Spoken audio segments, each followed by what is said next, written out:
cara mengetahui pekerjaan seseorang dilihat dari napasnya. Karena kemarin saya ngetes paman gue.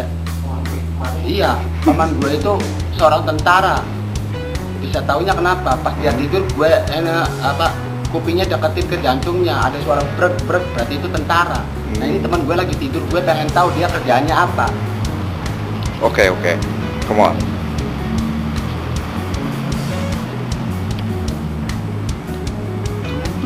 Tukang gendang. Tukang gendang.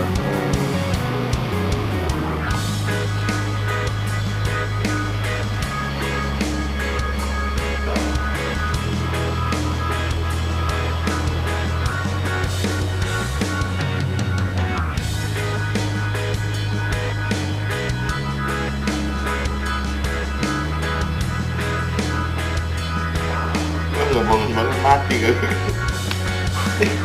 Oh.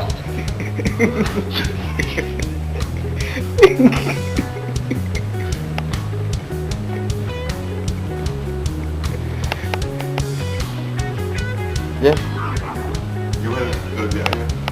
Ya setelah saya teliti-teliti, rupanya dia tukang gendang. Karena diketahui suara jantungnya tung tung tung tung tung. Udah dipastikan tukang gendang. Udah. Oke, thank you.